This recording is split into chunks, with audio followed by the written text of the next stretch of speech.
Hey guys, welcome to Fully Alive vlog number 3. I'm so excited to share with you what God has been speaking to me. Today's topic is how we can live fully alive by establishing a real connection, real friendship with God. So many times we go through life so superficially. We either do it alone or we do it where we have not so real connection with God. We just kind of want Him whenever we need something or whenever we're going through something. But in order to really live fully alive, we have to have a day-to-day connection with Him. And research shows that this generation, Generation Z, spends anywhere between 5 to 10 hours a day using electronics, sometimes 3 to 5 devices all at the same time for different reasons. In this generation, we have technology at the tip of our fingers and we can know what's going on halfway across the world in real time, and we've never even been there, don't even know the people, and we know what's going on. We have never been more connected. We've never been more aware of what's going on in our world. However, in an article, it says the loneliness of Generation Z reflects not just rising social media use, but a broader decline in interactions with neighbors, coworkers, and church friends. How in the world can such a connected generation be struggling so badly with loneliness?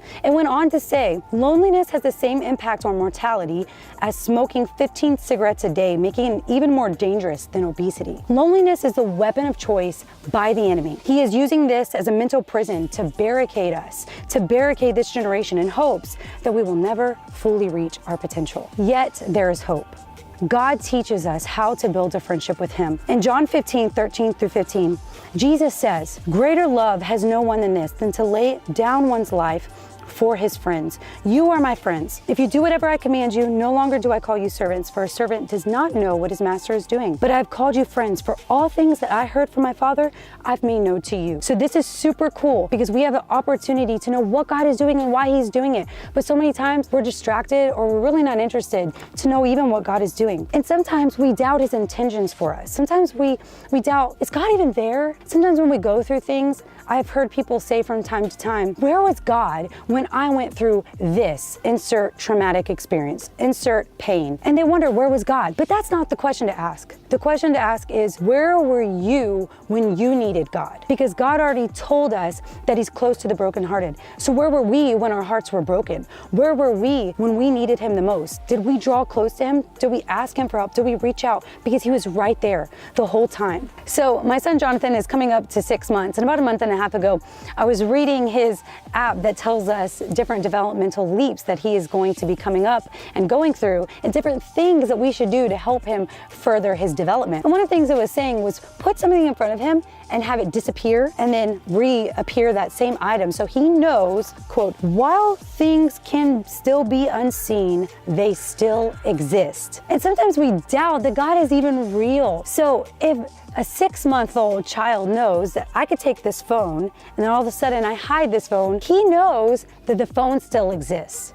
Same thing is with God. Even though we may not see Him, sometimes we may not even feel Him. Maybe you're having a hard time hearing Him. That does not mean He doesn't exist. Just because you can't see Him doesn't mean He does not exist. And when you truly understand that God's intentions are good and that He cares, and it doesn't matter what you're going through, He cares, it changes everything. That's how we can be fully alive. 2 people in the Bible that really showed and portrayed supernatural friendship with God was Abraham and Moses. Abraham was a friend with God because many years of testing and building that friendship, he proved his trust in God. He didn't always do it right, so that gives us hope, thank God. We may not always do it right, but if we keep trusting and building that trust with the Lord, we're gonna build an amazing friendship with Him through faith and obedience.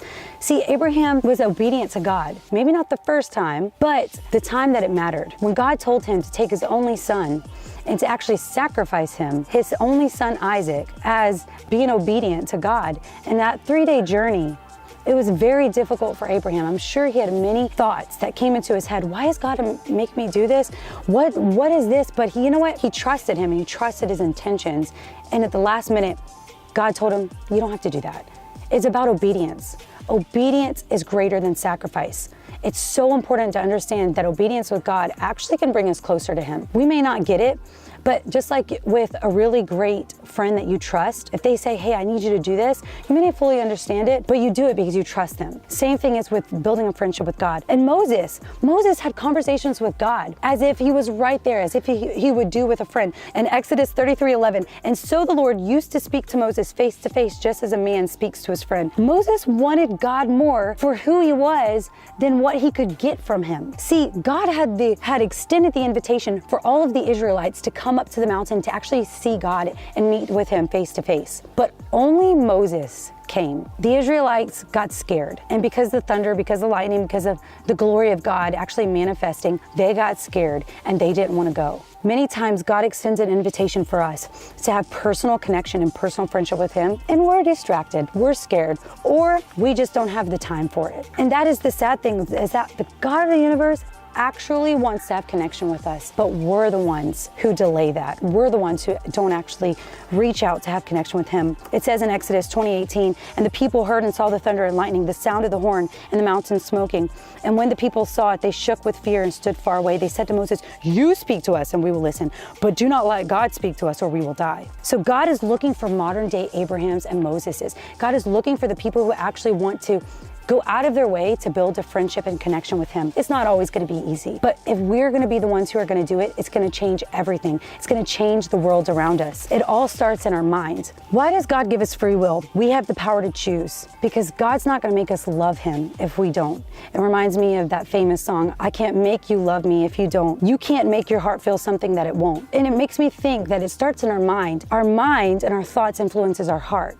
And so if our minds are thinking thoughts about distractions or technology, or even, things that are necessarily good, but not for all the time consuming every area of our life. And if we allow our minds to be filled with these thoughts that are lesser than, and all of a sudden it affects our heart, and our hearts are turned away from God. So we actually have the power to choose what our hearts are going to love, and it starts in our mind. God gives us free will, and we have the power to choose. We have the power to choose if we want to build that relationship to him. So I just declare that each and every one of us are going to go after this life to be fully alive with him in friendship with God. And we'll see you next time.